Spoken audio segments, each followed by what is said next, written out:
Welcome to the Unnamed Sports Show here on the Sports Talk Line Network, where we talk sports 24/7, 365. I am your host, Joshua Griffith. On today's episode, I will be joined by Samantha Chang and Dani Huntley, 2/5 of the Broadscast, a refreshing voice in Vancouver and sports in general. We're going to chat a bit about the Vancouver Canucks, the NFL, and a whole lot more, so stay tuned for that. If you're unfamiliar with the trails that these ladies are blazing, then you have been missing out. So from their fun takes on sports and the other side of sports to their detailed, informed breakdowns, you get everything when you listen to their podcast or their takes. So without further ado, I hope that you enjoy. All right, so I am joined now by Samantha Chang and Dani Huntley, 2/5 members of the Broadscast. Thank you both so much for joining me today. Thanks for having us on. Yeah, thank you. So just want to make sure that you and your families are staying safe and healthy during all these strange times, because it doesn't look like it's going away, and yeah, that's kind of pretty important. So we are. Yeah. Well, Dani just moved. She's excited. Yes, that's what she was saying, that she's been busy unpacking. So thank you again for taking the time and joining me. You're both really passionate about sports, which is fantastic to see. How did you guys get into them? Like, what was the start of it for you guys? You want to go first, Dani? Yeah. Well, I have 3 sisters, and no brothers. So there's 4 girls. And my dad, he always was really into sports, and he just raised us that way. And that's just how, since I was before I can even remember, just really into sports. And he played soccer, and I played soccer as soon as I could when I was little, and played for 20 years. So yeah, that's pretty much how I got into it. That's fantastic. And what about you, Sam? I'm an only child, in case that wasn't obvious. I started playing ringette when I was 7. I want to say 7 or 8. And I played goal. So as I was leaving the rink one day, they had this huge poster of Patrick up there. And I was that guy's going to be my favorite player. I had no idea who he was. I just picked, and kind of got myself into hockey, and then got my dad into hockey. And then, all through school, played volleyball, basketball, all of that stuff. Was never very good at it. I was also a dancer. I was much better at dancing than at actual sports. But I just always enjoyed watching it. I'm not as well versed in football and basketball as Dani is. I'm mostly hockey and then just Michigan football. But other than that, I've always enjoyed competition and watching it. Yeah, me and Dani were chatting a little bit of football before you joined us here, NFL, because both of our teams lost. So we might as well just move right into that. Dani, tough day for both of us. I'm a huge Rams fan. I know you're a big 49ers fan. We kind of were going back and forth a couple of weeks ago when they played. What did you make of the 49ers Seahawks game today? Because I'm sure you watched it. Yeah, it started off pretty competitively, but did not end that way, that's for sure. Yeah, it's been a rough season for the 49ers with them being so injured, and that continued in the game, unfortunately. Jimmy G got hurt, George Kittle got hurt, and Fred Warner, who has been probably their best defensive player this season, got hurt, and that's a huge piece and a really important piece for them to have lost. So that, and then obviously they lost the game, so it's just really crappy all over. It was bad, and normally I don't cheer for the 49ers, but against the Seahawks, I kind of was rooting for the 49ers in this one. Yeah, you had to. Yeah. I would have lost my Rams fan card. It would have been taken away.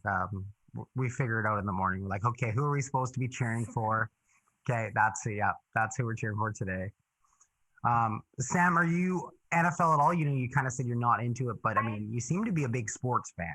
Yeah, I follow it, not religiously. I don't really follow the regular season much. Mm-hmm. Usually I pick up around when playoffs start. I hate saying this because I get so much shit for it. I grew up as a Pats fan. Absolutely nothing wrong with that. It's a shame. It's my secret shame, my guilty pleasure. So Not so guilty this year because they suck. So no. So one of the things that I have to deal with on the Whitecaps media is it's kind of been a trend this season. Some of the other journalists, JJ Adams from the province and Har journalists, have been wearing their team hats, and Har is a big Patriots fan. So I have to, see the Patriots logo pretty much once a week, as she always wears it. So that if you're gonna pick any team, you might as well pick the Patriots. I mean, I picked the Pats because Tom Brady was a Wolverine, and I was much younger and just was like, I like that team, and he was super hot, and then got into I also really loved Teddy Bruschi, so. Yeah. I think that's actually kind of around the time that I got into being a Michigan Wolverine fan too, is when Tom Brady was there. I don't want to know the year, and we're going to date ourselves here, which is fine. I mean, speaking of dating, I want to apologize to Vanessa for having you on so late, because I know it's probably past her bedtime tonight. So I really enjoy how often you take runs at Vanessa for being young. I really appreciate it. Aegis. And, I feel bad. I was wondering why Rob, I was asking, I was like, what are you doing on the young side of things? Rob is so into dunking on me on air with Vanessa. It's so mean. I hate it.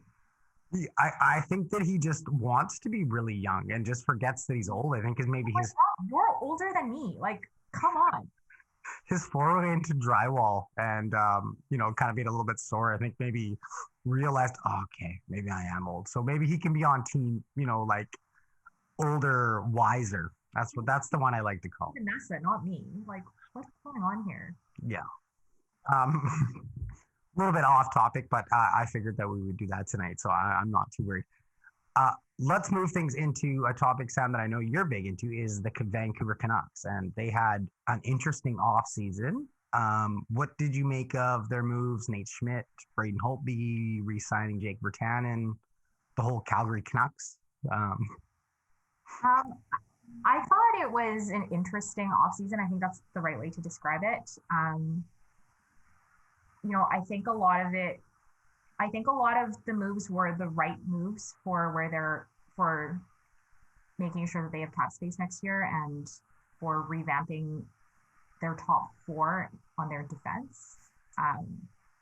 But I think making those right moves this year means that there's a huge risk that they are regressing a little bit, at least a little bit. And at best, they're probably about the same as where they were last year, which is not bad. They were right on the bubble of making the playoffs before the quarantine started. And I think that's probably roughly where they'll end up this year. Although, you've lost Tyler Toffoli, so I guess Jake's slotting into the top six because he has to be there. And I think the top four is obviously better. I think Schmidt was, that's a fantastic deal. It was a really good deal. There's no two ways about it. But I think the thing that bothers me the most is losing Stetcher. And I know that people are like, oh, he's replaceable or whatever, but who's the replacement? Right now, I still don't know who's playing 5-6 right now. I get who your top four are. I get they're better, but who is playing 5 and 6 and maybe 7? Yeah, Brogan Rafferty, Ole Levy, Jack Rathbone. I mean, which is fine, but they're not replacing Troy Stetcher. No, and at the value that Detroit was able to sign Troy Stetcher, that too probably was my only, when I looked at the Canucks offseason, I was like, oh, I would have dealt with that one better. Tanev, Markstrom, with the term and the money that they got, no, fine, great for you guys. Yeah, I said all season I didn't think they should sign Markstrom. And I knew that was going to, I accept that Demko is probably not going to be as good as he is right off the bat. That's just unrealistic. But I think that was the right long-term move. And I'm a huge Holtby fan. Mostly for, he's great on the ice, but he's really great off the ice. Yeah, that's something I've seen just in the short time. Dani, what did you make of the Canucks off-season moves? Were you involved? Did you watch them that much, or are you just here no, football's on? Well, football's on, so that's priority. But I thought they were okay. I was a bit disappointed because I don't think I don't think they're going to make the playoffs next year with the team they have right now. I don't think they really improved overall. I don't think they really were able to because of the cap situation. So they were really handcuffed, but they put themselves into that situation. So it's not going to be, I don't think it's going to be that much fun overall next year. Yeah, well, realistically, if you're looking at it, as actually what the Canucks did, and not just because they made it in because we had play-ins and they, got some hot goaltending. Well, yeah, they might not make the playoffs this year, and that shouldn't be a surprise to people that are following the Canucks if they're actually looking at things, and especially when we don't know what the divisions are going to be. That it's looking like there's going to be a Canadian division, and do I think that the Canucks are the top 4 team in Canada? I don't. I'm sorry. It's fun because this isn't really like a Canucks show that I run, so I don't have to pander to my Canucks audience or anything like that, which is great. But I don't actually see them as the 4th best team in Canada. I mean, I see Toronto, Edmonton, Calgary, and Winnipeg all ahead of them. Yeah, they might get lucky because they do start hot usually, and with maybe a shortened season, that might play into their favor because Travis Green does prepare them really well in the training camps, and he works them hard, and they do have the history of starting hot, so hopefully that will help them out with the shortened season, even if they do fall off near the end. Maybe they can squeak in. Would be interesting to see. Sam, what do you think? They're going to make the playoffs this year? I think they're going to be right on the edge of it. I think if it's an all-Canadian division, then I think they do make it. I think there's a lot of parity.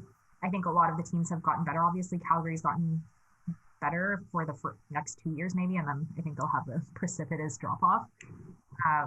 But I think it's pretty much a toss-up for every team other than Ottawa. If they're in the Pacific Division, I think it's a no. Like, I think Colorado and Vegas have gotten so much better. And I think Calgary's gotten better. I think that's a harder ask than if it's an all-Canadian division. How good did Colorado get in this? All like, holy smokes! And to top it off too, like, not that they just get better. Joe Sakic is just a magician when it comes to contracts, or whoever is running their contracts. I mean, Sam, you'd probably know better than I would. Well, the trades, I don't know why anyone picks up the phone. Just like, if you see Joe Sakic on your caller ID, just hang up. Yeah. I mean, don't, because I'm also an Avalanche fan, but that's another good team to pick. So, Dani, what are you? Are you a Canucks fan? Yeah. Just I was raised that way since I was like born. Like, my parents even like dressed me in like Canucks sleepers and stuff. Oh, really? Yeah, and like 49ers sleepers. Like, I had no choice in my fandoms. Like, I was really like born into them. Like, if you look at my photo albums, like, I'm wearing so much like merch. I'm pretty lucky. I have a couple younger photos. I have one of me in like the only year I played ice hockey, and of course my dad had a Blackhawks jersey. So the only time that I've ever played ice hockey was in a Chicago Blackhawks jersey.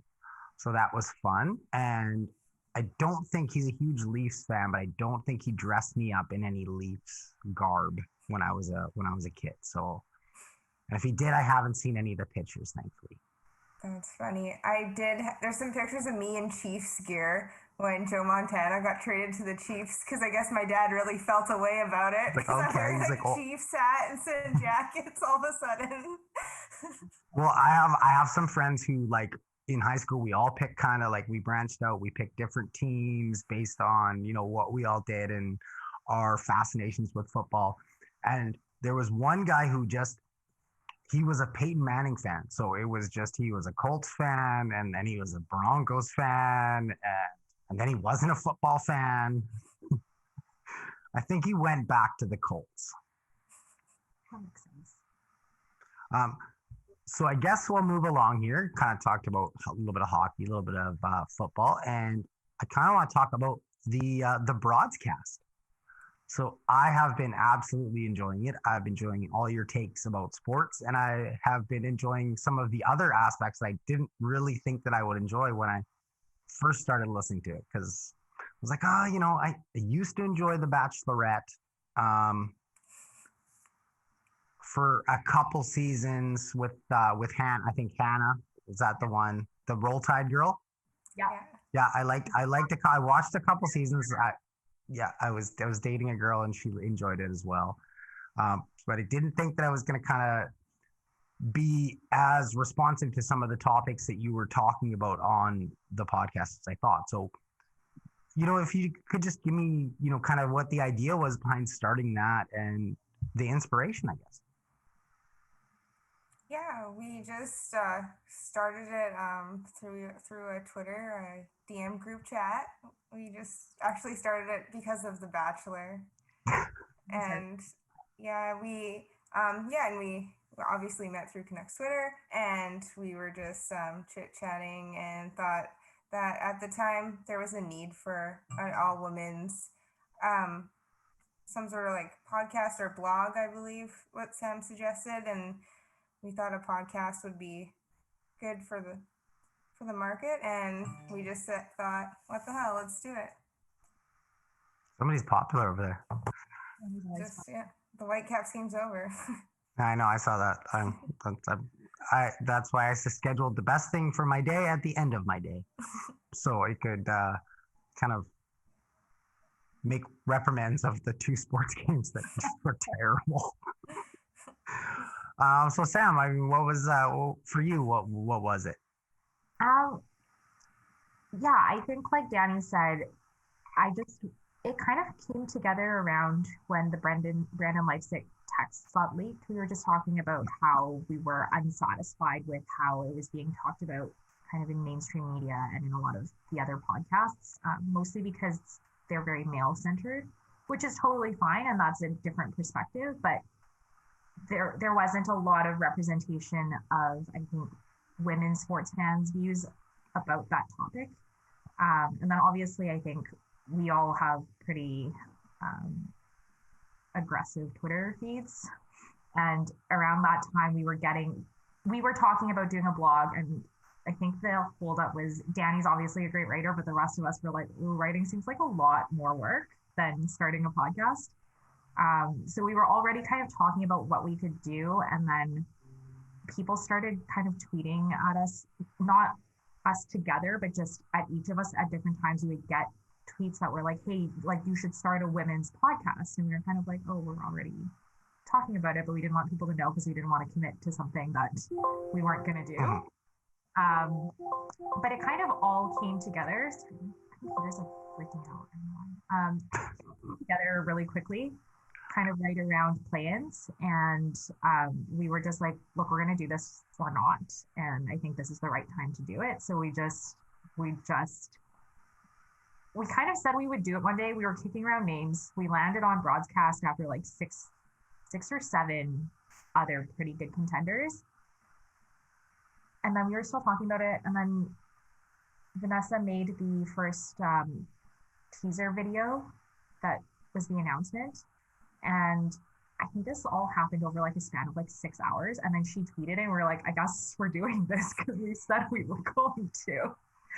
And then it blew up. Like, I still don't know how that happened. Like, I remember thinking at the time, people being like, oh, this is the best rollout we've ever seen. Like, what a great strategy. And we're like, we don't have a strategy. We're literally like in the group chat being like, what are we doing? And then we're like, oh, let's just do this. And it just we got really lucky. I think it was just the right time and the right mix of people, frankly. Like, I think we all have just enough in common, but we're all very different. And we all have like a pretty wide range of views. And I think we just each bring a little bit something different to the table. I like how you said that you guys each have like a wide range of views, because not only is it in sports, but it's just in everything.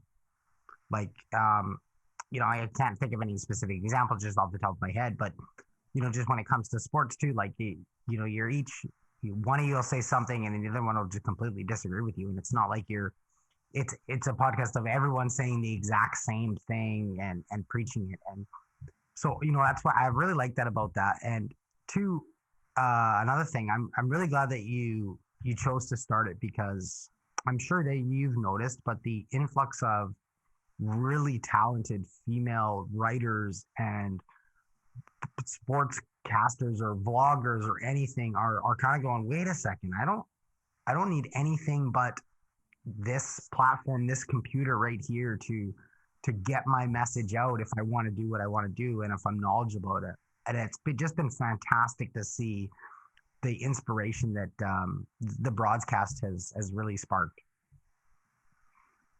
I love hearing that. Thank you. Yeah. So no, I mean, it's great. One of the great art. I mean, I read it. It was, and again, it's not okay. It doesn't have to be sports related, but it was a fantastic article about the Canucks today, by Quinn's Edgework on all the Vancouver Canucks, the Halloween costumes.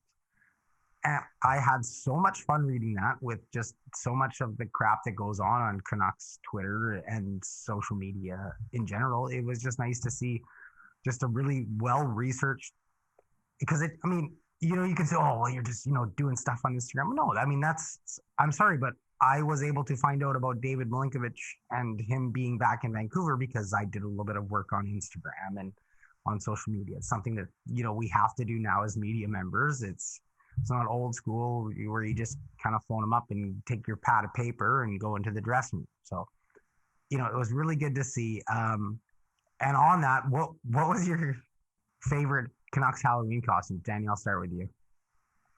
Ooh, my favorite one? There was some good ones. There was. I feel it's almost cheap to just say Elmo. Because that's what I was thinking. Because if I had that, probably get mad at me if I say it too. Well, if Elmo was the laziest one. If I had that much money, I would just buy an Elmo costume. Yeah. Sorry, Sam, I'm cutting you off there. No, I was just saying I thought of all of them, it was the one that required the least amount of. It was like you buy the costume and you put it on. It wasn't as good as their group costume last year, a Shrek. No. That's why I'm having a hard time. Like, when I think about them, like, my favorite, I always do. I think I'm like, oh, they're not as good as Shrek, so I don't know if I can say it's, like, my favorite. I thought, I liked Bill Horvath's. I thought that was really cute. Like, it was cute. And like matching costumes for Gus and for Gunnar. I like Bo's beekeeper too.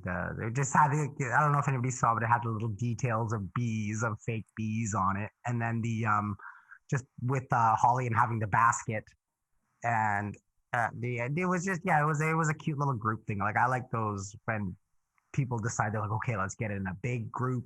Whether you're gonna do an Avengers one or anything, but there's like thought process into it. Yeah, Michaela and Adam Gaudette did Joker ones, and they were the makeup was really, really well done. I love the makeup jobs on them.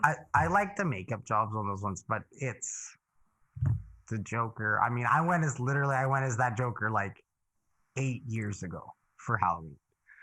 And it's just like, really, again. Like, I would have respected it more if they had gone as the Joaquin Phoenix Joker, just because that's the relevant one.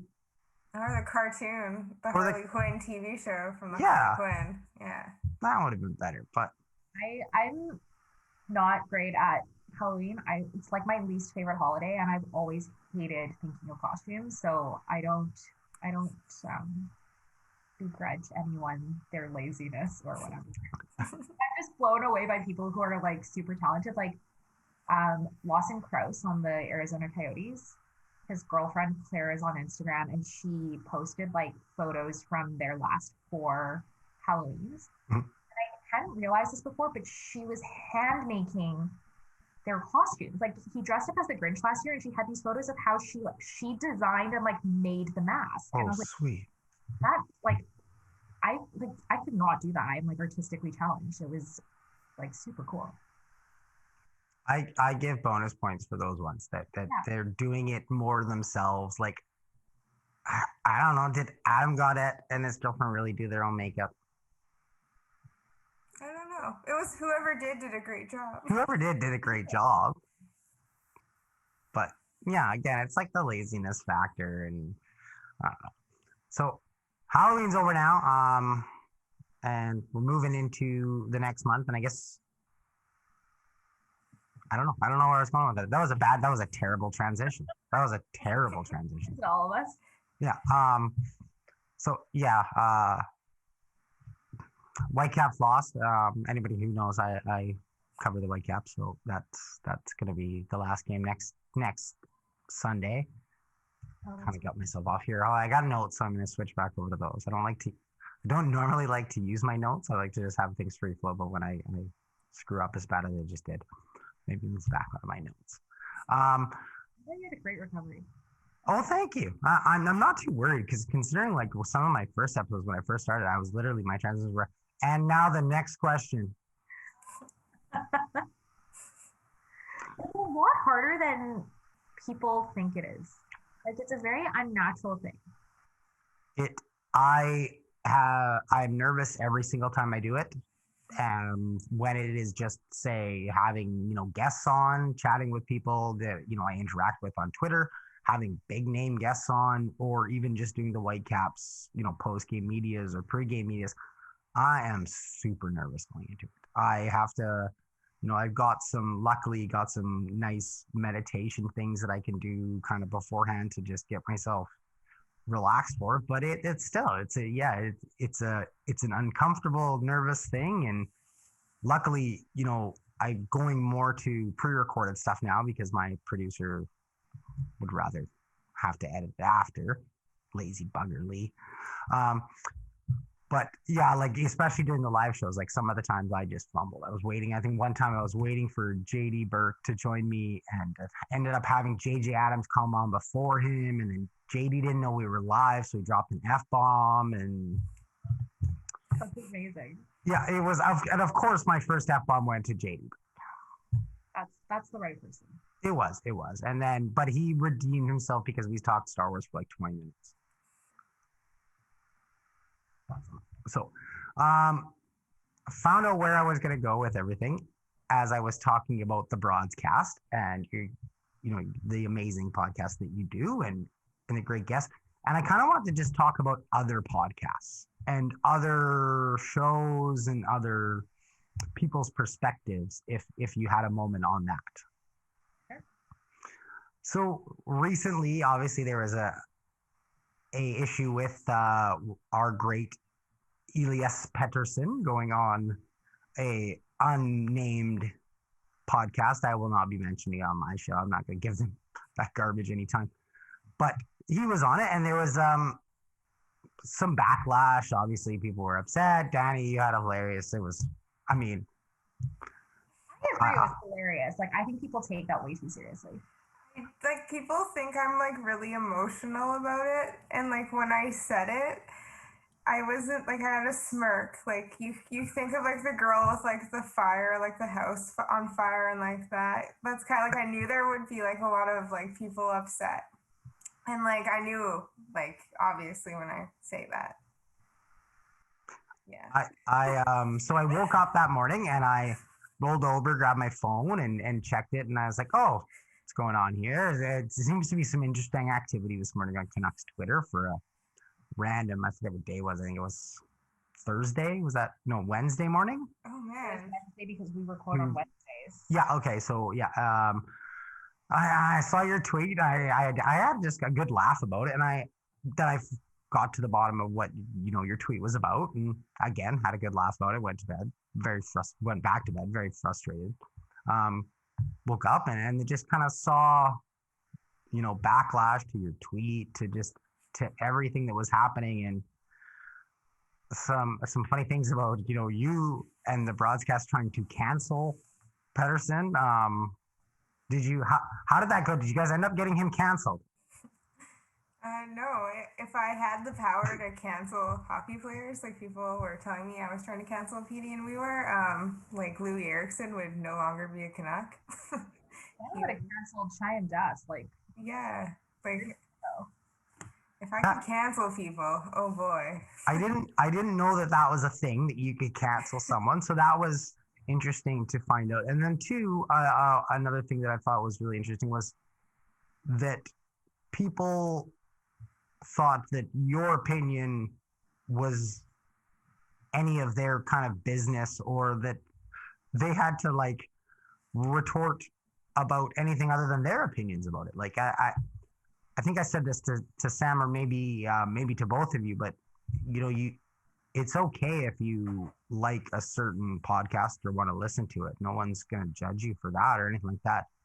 And if you want to listen to Petey on a podcast, go ahead. Like, did I miss the part where you told people that they shouldn't be listening to him or doing that or enjoying their athlete? Because I just thought it was a really funny post that you did. Yeah, no, like people, I'm not trying to stop anyone or tell anyone what to do. I was just kind of expressing myself. And like, I do definitely talk a little bit rough. Like, I swear a lot. And like, I do say like, fuck a lot.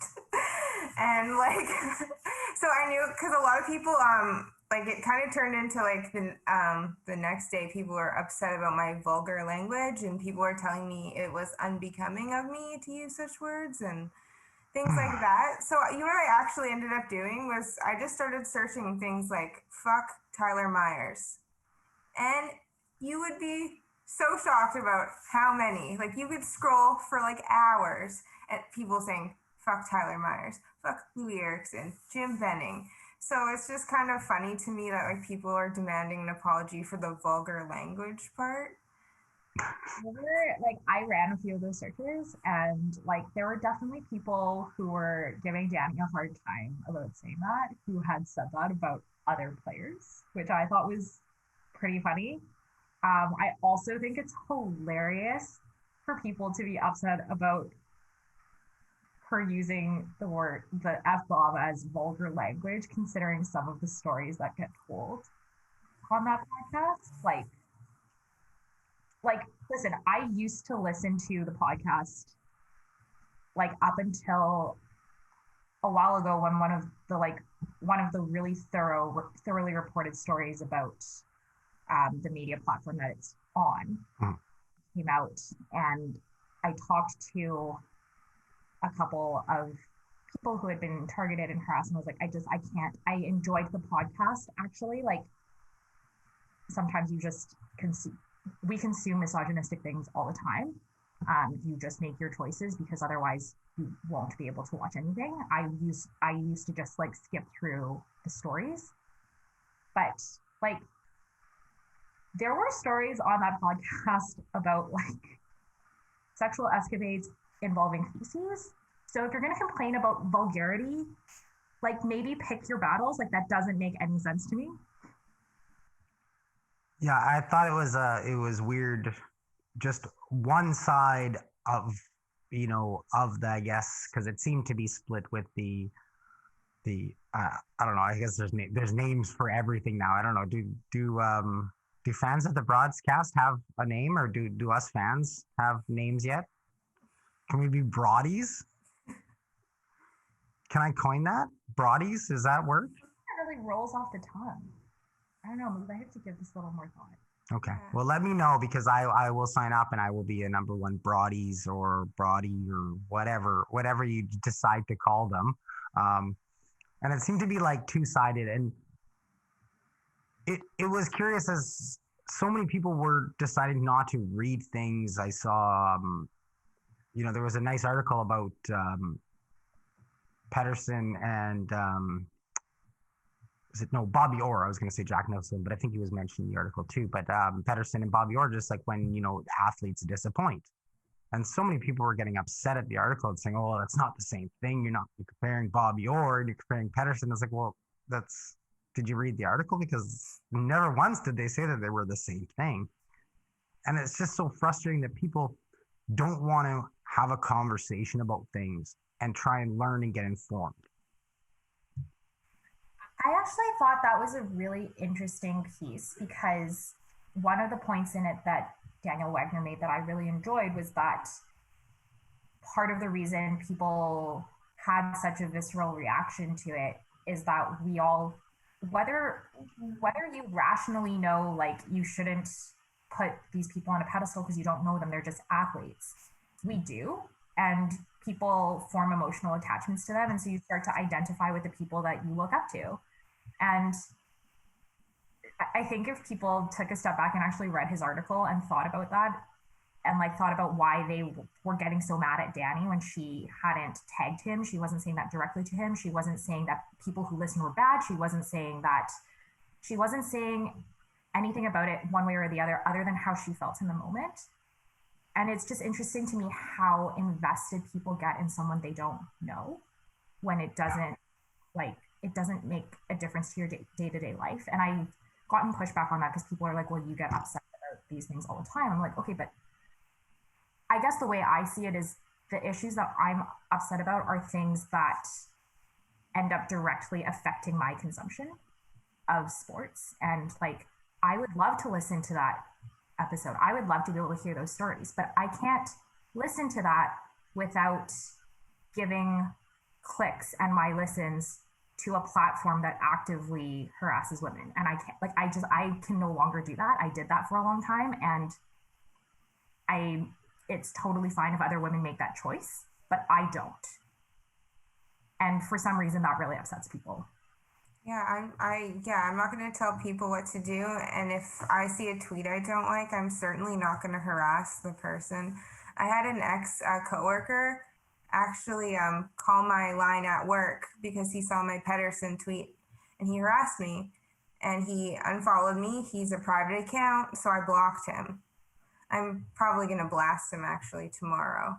Yeah, like that's really messed up. Yeah, if you're at the point where you see something on Twitter and then you have to like find the person and call them at their work, like you're unhinged. If you even need to click on their messages and DM them with anything but a, hi, how are you? This is a professional inquiry about something, or maybe a positive comment, then you just need to not do it. Then you are unhinged. You don't need to do it. You're literally going out of your way to be garbage. People need to be better than that, and it would be better for everyone involved. Making my second mistake of the show is I did not log into my pro edition of Zoom, and my meeting is running down in less than 1 minute. So before we run out of time here, I want to thank Dani and Sam for joining me tonight. Thank you so much, ladies. What can we look forward to in maybe 20 seconds on the broadcast? Go ahead, Dani. Next episode comes out on Fridays, as usual. You can catch us on anywhere you get your podcasts. You can find us on Twitter at BroadscastPod, as well as Instagram and Gmail, broadcastpod@gmail.com. Fantastic. You can tell they're pro when they know that the time limit running out. So thank you so much, ladies. So I want to apologize to my two guests, Sam and Dani, as I did not log into my proper Zoom account, and I only got a certain amount of time and not my unlimited time. So luckily, Sam and Dani were able to hop back on and join me for what ended up being another about 20 minutes. And that will be one of our bonus videos. So make sure you like and subscribe to the Sports Talkline YouTube channel to get that. I really hope that you enjoyed today's interview with Sam and Dani, and thank you very much for joining me on the Unnamed Sports Show on the Sports Talkline Network. And as always, remember to love sports, all sports.